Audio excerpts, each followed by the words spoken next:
ഹരേ കൃഷ്ണ. സർവം ശ്രീരഥാ കൃഷ്ണാർപ്പണമസ്തു. എല്ലാ ഗോപികോപ്പന്മാർക്കും സാദര പ്രണാമം.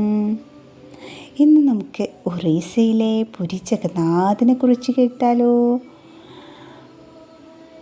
ഒറീസയിലെ പുരി ജഗന്നാഥ ക്ഷേത്രത്തിൽ ജഗന്നാഥൻ, സുഭദ്ര, ബലഭദ്രൻ ഇവരുടെയെല്ലാം വിഗ്രഹരൂപം കാണുമ്പോൾ ചിലർക്ക് പലവിധ സംശയങ്ങളും ഉണ്ടാവുന്നു.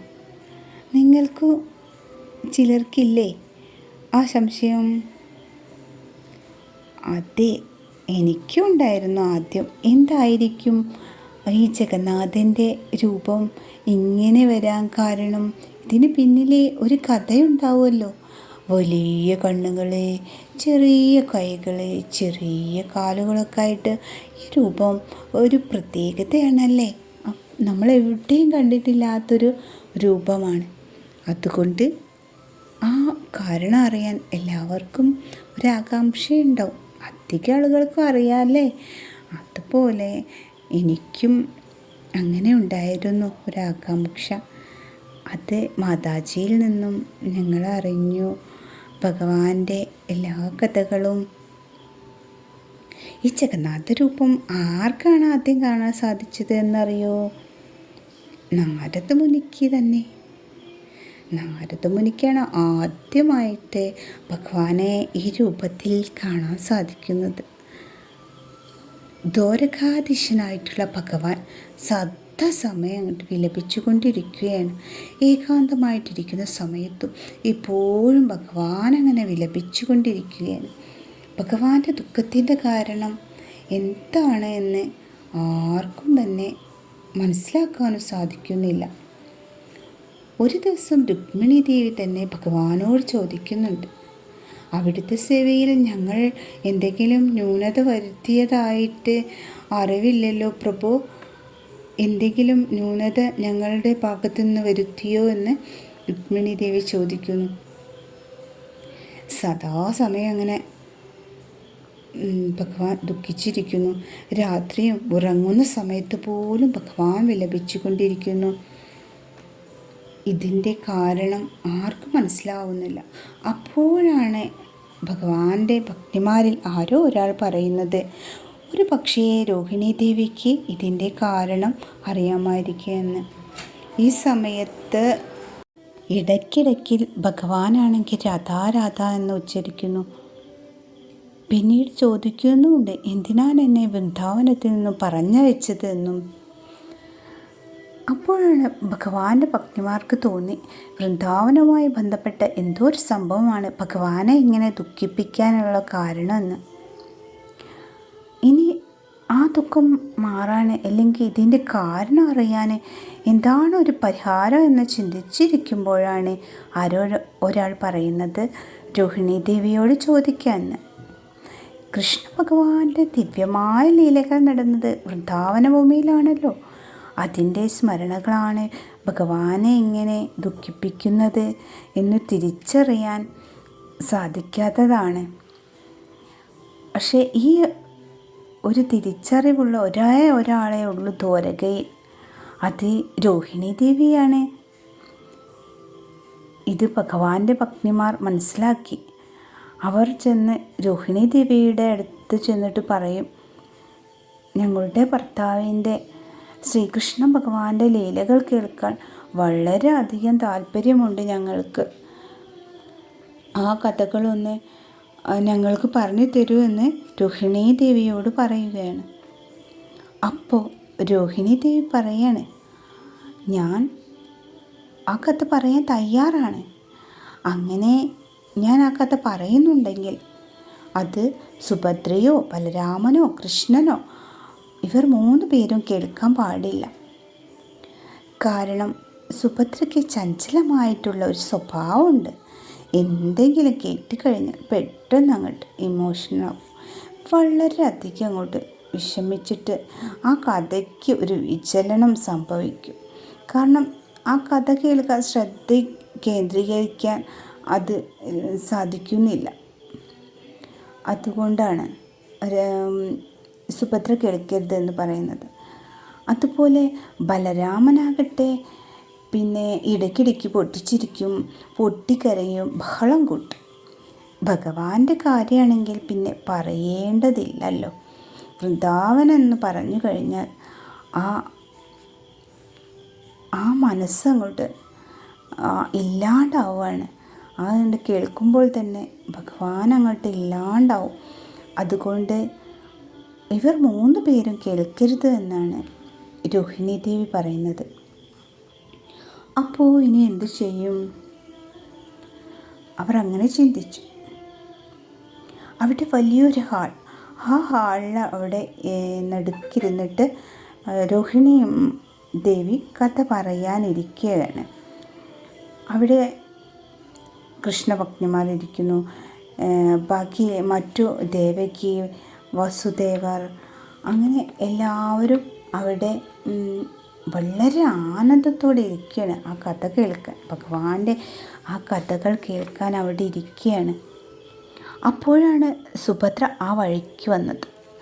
ആ സമയത്ത് അവിടെ വരുമ്പോൾ സുഭദ്രയോട് രോഹിണി ദേവി പറയും, ഈ ഹാളിൻ്റെ വാതിക്കൽ ഇരിക്കാൻ പറയും. അവരുടെ അടുത്ത് സുഭദ്രയോട് പറയും, അവിടെ ഇരിക്കണം, ഭഗവാൻ വരുമ്പോൾ ഇവിടെ ഞങ്ങളുടെ അടുത്തൊന്ന് പറയണം, ഭഗവാൻ വരുന്ന സമയത്ത് ഒരു സിഗ്നൽ ഇങ്ങോട്ട് തരണം എന്ന് പറയാണ്. അപ്പോൾ ഭഗവാൻ വരുമ്പോൾ തന്നെ കഥ നിർത്താലോ, അവർ കേൾക്കണതിന് മുന്നേ കഥ നിർത്താലോ എന്ന് കരുതിയിട്ടാണ് സുഭദ്രയോട് അവിടെ നിന്നിട്ട് ഒരു ഭഗവാൻ വരുന്നത് പറയാൻ പറയുന്നത്. സുഭദ്ര അങ്ങനെ വാതിലിന് പുറത്ത് നിൽക്കും. അങ്ങനെ വാതിലിന് പുറത്ത് നിന്നു. കൃഷ്ണൻ വരുന്നത് കണ്ടാൽ കഥ നിർത്താൻ പറയാമെന്ന് കരുതി. അങ്ങനെ ഇരിക്കുന്ന സമയത്ത് രുക്മിണി ദേവി കഥ പറയാൻ തുടങ്ങുന്നു. വളരെ ഗംഭീരമായിട്ട് ഭഗവാനും ശോതാദേവിയുമായിട്ടുള്ള ദിവ്യമായ മത്സരത്തിൻ്റെ ലീലകൾ, നികുഞ്ചത്തിലെ ലീലകൾ, രാധാറാണിയുമായിട്ടുള്ള ലീലകൾ, ഇതെല്ലാം അങ്ങോട്ട് പറയാൻ തുടങ്ങി. അവിടെ ഇരുന്നവരെല്ലാവരും മതിമറന്ന ആ കഥ കേട്ടിരുന്നു. അപ്പോൾ ഭഗവാനാണെങ്കിൽ സുധർമാസഭയിലാണ്.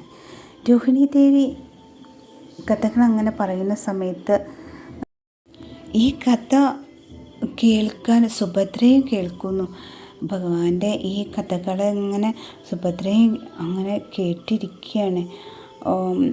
താൻ എന്തിനാണ് ഇവിടെ ഇരിക്കുന്നത് എന്നറിയാതെ തന്നെ ഒരു ദൗത്യം ഏൽപ്പിച്ചിട്ടുണ്ടായിരുന്നല്ലോ, അതൊന്നും അങ്ങനെ അറിയിക്കാണ്ട് അങ്ങനെ എന്തായിരിക്കും എന്ന് അറിയാണ്ട് അങ്ങനെ എല്ലാ ഓർമ്മയും നഷ്ടപ്പെട്ട് അങ്ങനെ ഇരിക്കുന്ന കഥയിൽ മുഴുകിയിരിക്കുന്നു.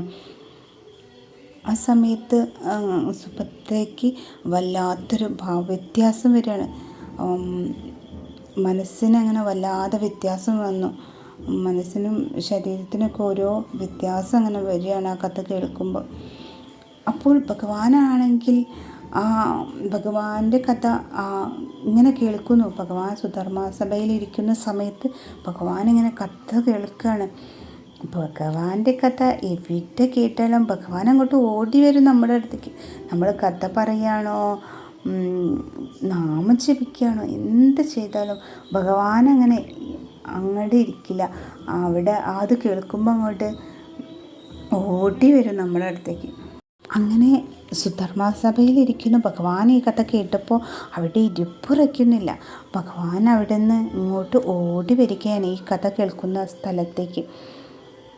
ആ കവാടത്തിൻ്റെ വാതിക്കലെത്തിയപ്പോൾ അവിടെ ഒരാളിരിക്കുന്നു.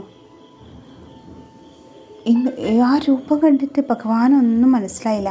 ആരാണ് ആ ഇരിക്കുന്നത്, തൻ്റെ സഹോദരിയാണോ എന്നൊന്നും ഭഗവാന് മനസ്സിലാക്കുന്നില്ല. അവിടെ ഇരിക്കുന്ന ആളുടെ രൂപമൊക്കെ അങ്ങോട്ട് മാറിയിരിക്കുന്നു. അപ്പോൾ ഭഗവാനത് മനസ്സിലാകുന്നില്ല. അപ്പോഴാണ് ഭഗവാൻ ആ കഥ ഇങ്ങനെ കേൾക്കുന്നത്. അങ്ങനെ അന്വേഷിച്ചിട്ട് ആ സമയത്തേക്ക് ബലരാമനും അവിടെ എത്തിച്ചേരുന്നു. ആ 3 പേരും കൂടെ അവിടെ നിന്നിട്ട് ആ കഥ അങ്ങനെ കേൾക്കുകയാണ്.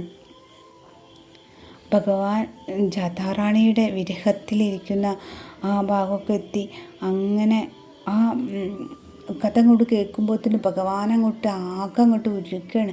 അവർ 3 പേരും കൂടെ അങ്ങോട്ട് ഉരുക്കി ഒരു സ്വർണ്ണ കുരുക്കുന്ന അല്ലേ, അങ്ങനെ ഉരുക്കി ഒരു രൂപം ഇല്ലാണ്ടാവുകയാണ്.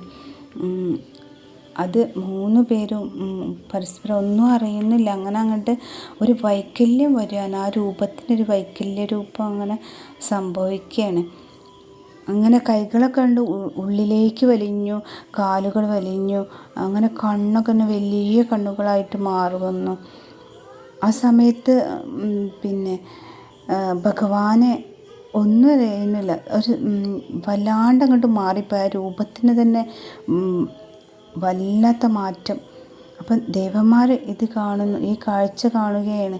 അപ്പോൾ ഭഗവാൻ ഇപ്പോൾ ഉരുക്കി രൂപമില്ലാതാവും എന്നും കരുതി അവരെ പെട്ടെന്ന് എന്താ വേണ്ടത്, എന്താ ചെയ്യേണ്ടത് എന്ന് ആലോചിച്ചിരിക്കുമ്പോൾ അവർ ഉടനെ നാരദ മഹർഷിയോട് പറയുകയാണ്, ദ്വാരയിലേക്ക് ചെല്ലൂ, അവിടെ ഭഗവാൻ ഉരുക്കി രൂപമില്ലാതാവും, പെട്ടെന്ന് ചെല്ലൂ. അങ്ങനെ ദ്വാരകയിലേക്ക് നാരദരെ പറഞ്ഞയക്കുകയാണ്. അപ്പോൾ നാരദമുനി അവിടെ എത്തി. ദ്വാരകയിൽ ചെല്ലുമ്പോൾ അവിടെ സുധർമ്മ സഭയിലൊക്കെ നോക്കി, അവിടെ ഒന്നും ഭഗവാനെ കാണാനില്ല. അങ്ങനെയാണ് പെട്ടെന്ന് കഥകൾ കേൾക്കുന്നത്. ആ കഥകൾ കേൾക്കുന്ന ഭാഗത്തേക്ക് മഹർഷി അങ്ങോട്ട് നാരദ മഹർഷി പോവുകയാണ്. അവിടെ പോയിട്ട് നോക്കുമ്പോഴാണ് അവിടെ 3 രൂപങ്ങൾ തിരിച്ചറിയാൻ പാടില്ലാത്ത രൂപങ്ങളായിട്ടിരിക്കുന്നു. അതാണ് വൃന്ദാവനത്തിലെ ലീലകൾ കേട്ട അതിൻ്റെ ഒരു അതീന്ദ്രിയ ആനന്ദത്തിൽ ഉരുകി രൂപത്തിന് മാറ്റം വന്ന ഭഗവാനെയാണ് അവിടെ നാരദ മഹർഷി കാണുന്നത്. ഈ രൂപം ഇങ്ങനെ തൻ്റെ ഹൃദയത്തിൽ ഉണ്ടാവണേ, ഇങ്ങനെയുള്ള ഈ രൂപം എന്നും എൻ്റെ ഹൃദയത്തിൽ ഉണ്ടാവണേ എന്ന് നാരദ മഹർഷി പറയാണ്. പിന്നെ ഈ രൂപം എപ്പോഴും ഈ ലോകത്തിന് തന്നെ എന്നും കാണാൻ സാധിക്കണേ എന്ന് നാരദ മഹർഷി ഭഗവാന്റെ കാൽപാദത്തിൽ വീണിട്ട് പറയാണ്.